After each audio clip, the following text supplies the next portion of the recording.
Thank you, Philip. And yes, I was so excited that I didn't introduce myself. Many of you know me, but many others not. So, my name is Lucas Cofia. I'm running the Technology Transfer Helpdesk at the EU-Japan Center. The event, as you can see, if you can read all the details of the event on the page, is organized by me, by us, the center.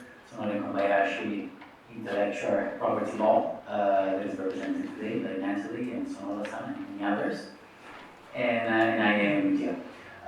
We are now entering the hot section of the event. We have a session titled Key Issues Faced by EU Owners Doing Business in the EU, which will be moderated by Sonoda-san. Allow me just to have a minute to introduce you. Sonoda is the co-founder and managing partner. Sonoda Kobayashi Intellectual Property Law is fluent in both English and French, and Japanese, I guess. Skills that were acquired as a researcher at the Saclay Nuclear Research Center of the Commissariat d'Énergie Atomique et aux Énergies Alternatives in France. Dr. Sonoda spent 3 years after that working on Transition, vibration, and instability problems in nonlinear systems. You will let us know what it means, for which he was awarded a PhD by the University of Tokyo. After returning to Japan, he was a researcher at Hitachi Limited, and he joined the field of intellectual property law in 1987. He's acquired extensive knowledge and experience in various aspects of intellectual property rights over more than 20 years, including 10 years serving as a director in a major Japanese IP firm, 15 years at Sonoda and Kobayashi as a managing director since the founding of the firm in 1998. As the primary patent litigator, Dr. Sonoda handles appeals, invalidations, infringement proceedings for patent companies, public organizations from France, Denmark, Germany, and US before Japanese courts. Dr. Sonoda later reviews seminars, like today, at IP Organization and Association, and has been rated as one of the world's leading patent professionals in IAM Patent 1000 since 2016. That said, welcome. Thank you for being with us. The floor is yours. Thank you very much, Luca. My name is Yoshitaka Sonoda, today's moderator for the panel session. The subject of the first panel session is key issues faced by IP owners during doing business in the EU. And let me introduce the first presenter, Mr. Takao Saito. Mr. Saito is a manager in the intellectual property strategy department at Panasonic Corporation, and he's a Japanese patent attorney also. And his activities involves licensing, technology transfer, acquisition, and litigation. He has 16 years of experience in these activities. Please.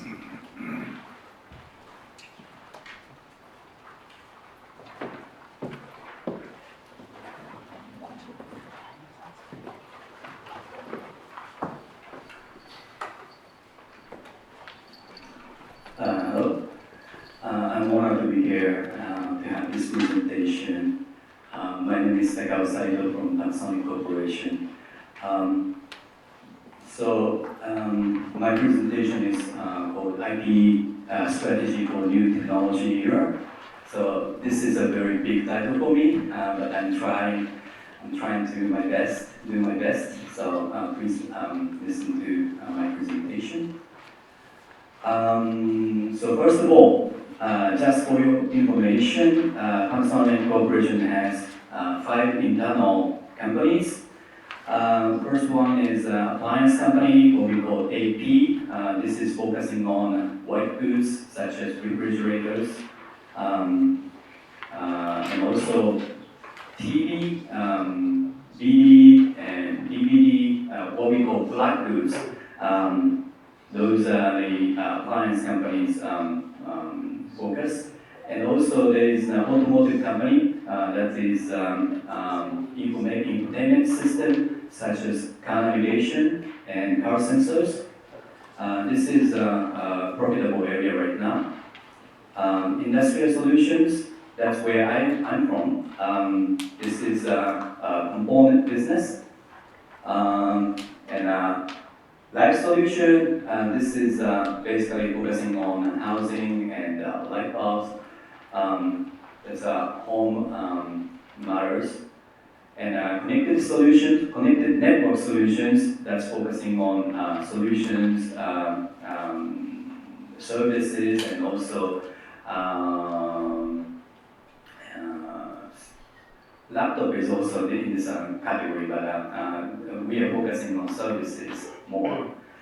Innovation strategy office, business innovation division. There are so many names, but that's basically R&D division of Panasonic. And also, there is a 100% owned subsidiary that handles all IP matters called Panasonic Intellectual Property Management. This is a company that does prosecution, patent search, IP landscape, licensing, and litigation. So all kinds of IP matters. And myself, Takao Saito, I'm from Industrial Solutions of Panasonic Corporation, and I joined Panasonic in 2003. And I'm responsible for all IP matters in the semiconductor products.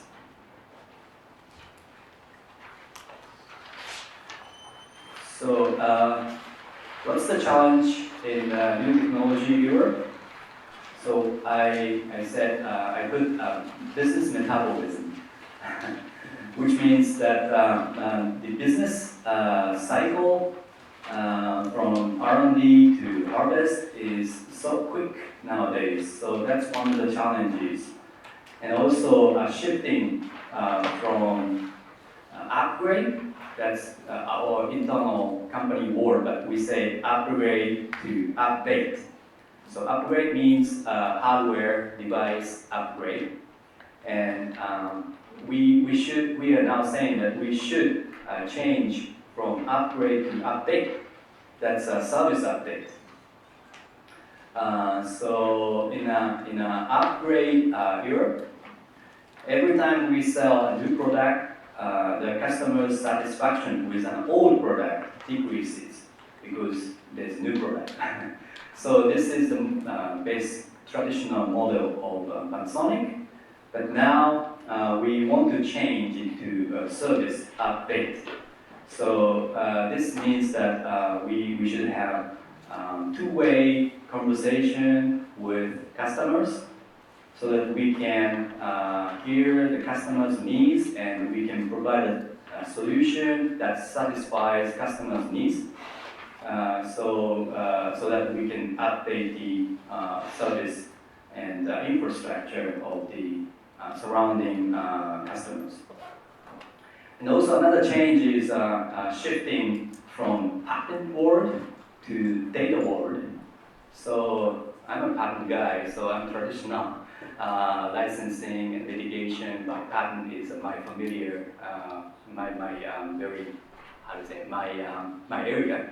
But now the business changes to change it to patents to data. So I myself have to change, and also business have to change. So that's another thing. So how to overcome? Well, it's very hard to overcome the environmental situation surrounding Panasonic, but we think 3 ways to overcome. So one is IP monetization. So that includes patent sales transaction, and also there are a variety of licensing. And the second way is IP operation reform, which is an internal reform of organization. A contract really matters for nowadays, so I'm gonna touch upon it later. And the involvement by the IP department is more and more important right now. And the third way is IP integration. So every function of IP department should be integrated. I'm going to talk about it later. So IP monetization. IP monetization. There's a patent sales transaction.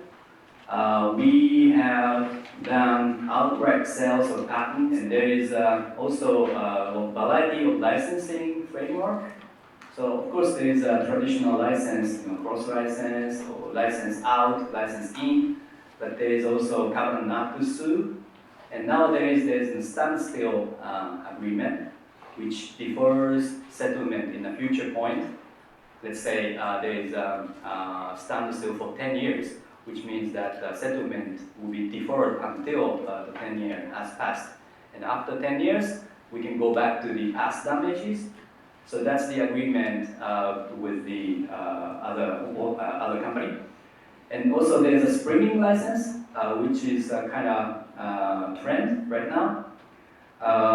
So this means that a license triggered by patent sales to a third party.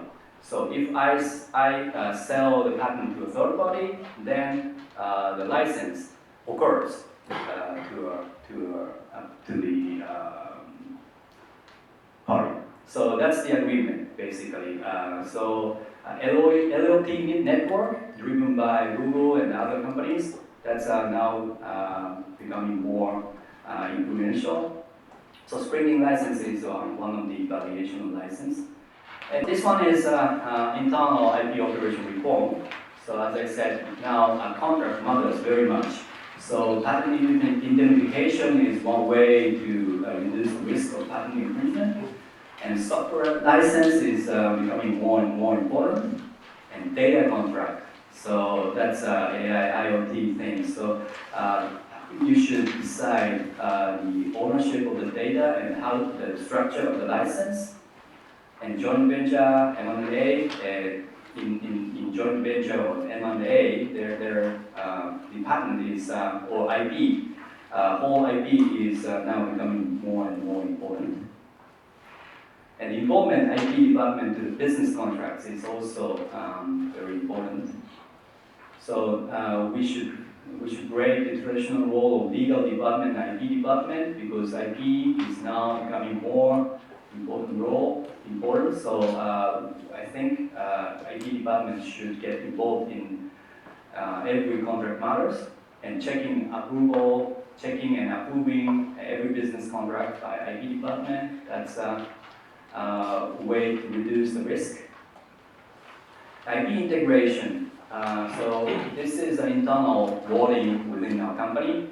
But we believe that every function of IP departments, including procuring patents, license, IP landscape, drafting contracts, and lobbying to the government, should be integrated for the customer's needs and outside environment.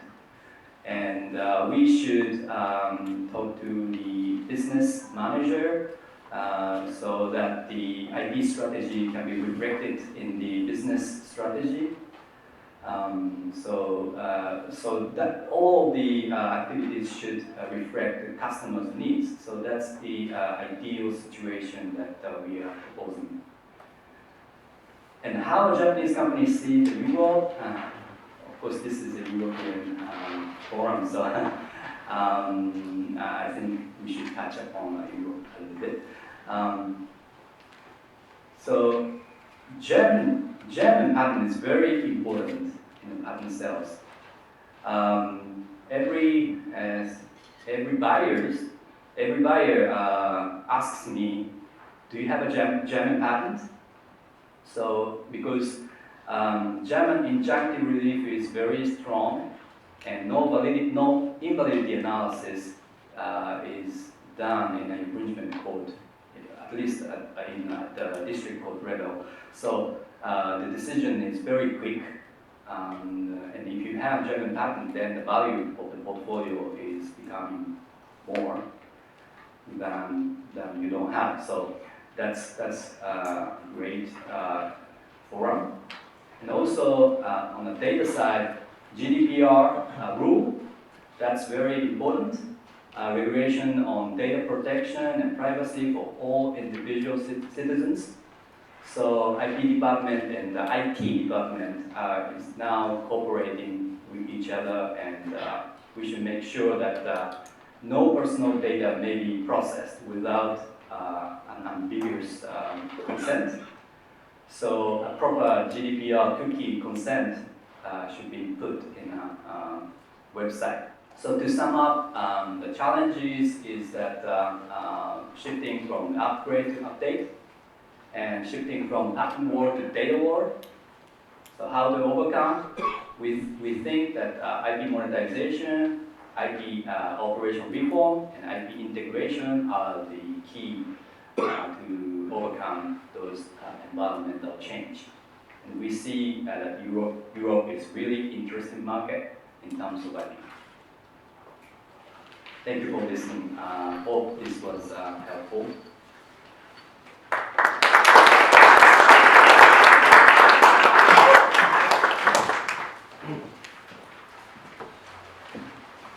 Thank you very much, Mr. Saito. We will have some time for questions and answers after the 2 sessions. So please wait for a moment. And the next presenter is Mr. Oscar Sewerin from Kransell Wennborg, a patent law firm based in Sweden. The title of his presentation is Patent Litigation Work. Okay. As Sonoda just said, my name is Oscar Sewerin, and I work at Kransell Wennborg in Sweden, in Gothenburg to be particular. And I will today discuss a little bit about patent litigation in Europe, in particular with regards to the telecom industry, which has now become a sort of a threat to automotive manufacturers and their suppliers.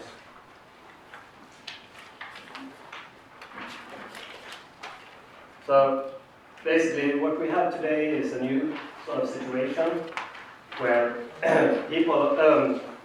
vehicles are more and more connected to 2G, 3G, 4G and Wi-Fi, connect for autonomous driving and for connection between vehicles and so on.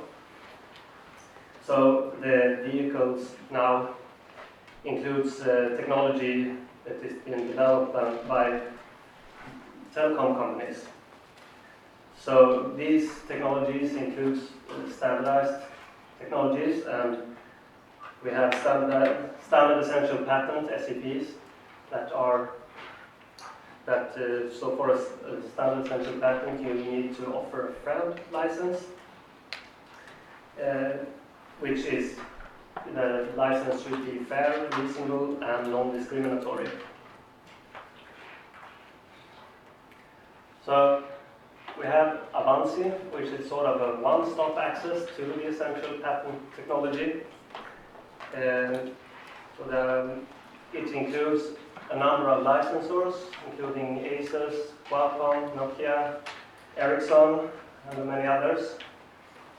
And there is also a number of licensees in the marketplace. As you can see, it's Audi, BMW, Volkswagen. So, as I understand it, also Avanci is part owner of the SEPs that are included in this sort of patent pool.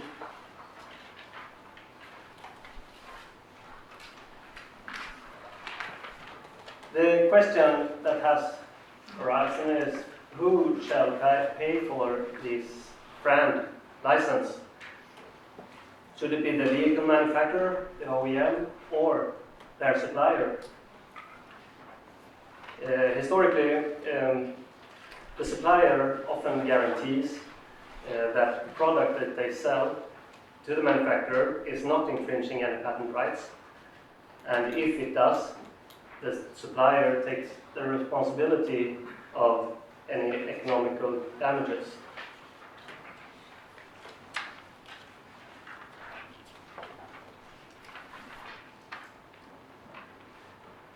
So the case that is ongoing now is the Nokia Daimler case, which also has the involvement of Continental.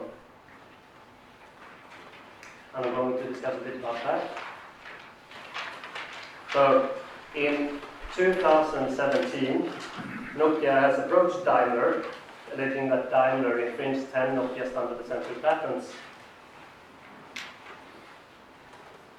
Continental is the supplier of at least one of the abusing infringing products, which is a telematic control units for vehicles that implements 2G, 3G, and 4G technology. This is referred to as the TCU.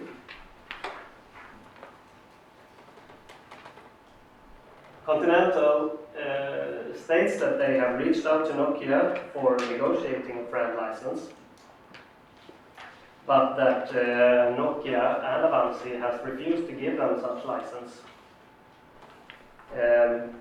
Nokia has offered Daimler a license, which they think is fulfilling the friend requirements, but obviously Daimler doesn't want to pay. And Continental, the reason for reaching out to Nokia is probably because they have, in some way or another, assured Daimler that their product is not infringing any patent rights. So, it appears that Nokia and Avanci would only be willing to grant direct licenses to the OEM, which is Daimler in this case then.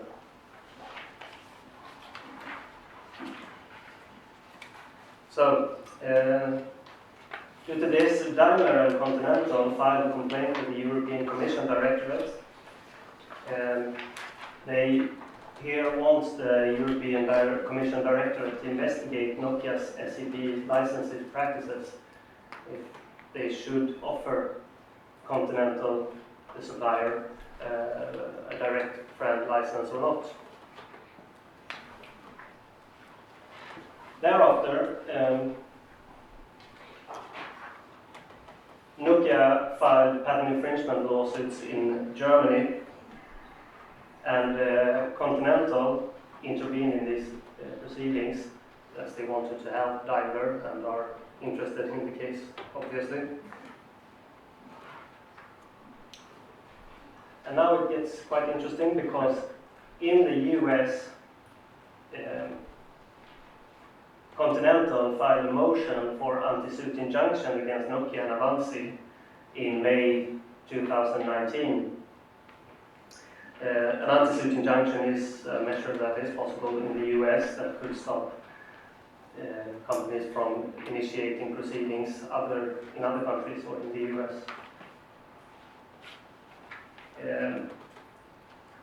Continental here wants a ruling from the US court to prohibit Nokia and Avanci from pursuing and initiating infringement proceedings globally.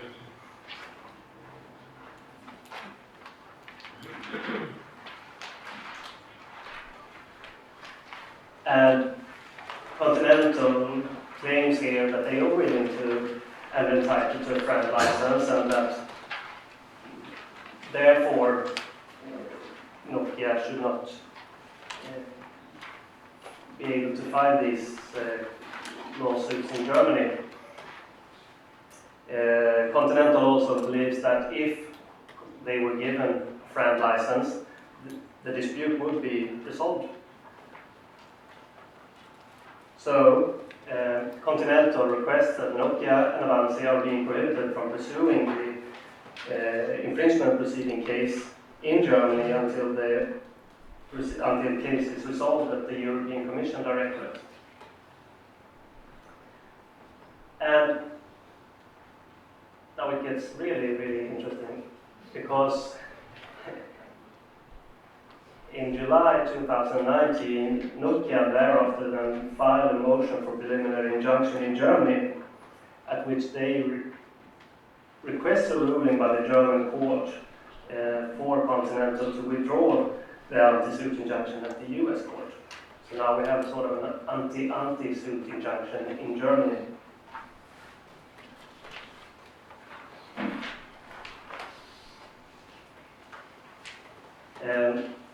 The court in Munich did not like at all that a foreign court, the US court, could possibly affect the German law proceedings. So they ruled in favor of Nokia, and a penalty fine of 250,000 euros was set if Continental was not withdrawing its motion for anti-suit injunction.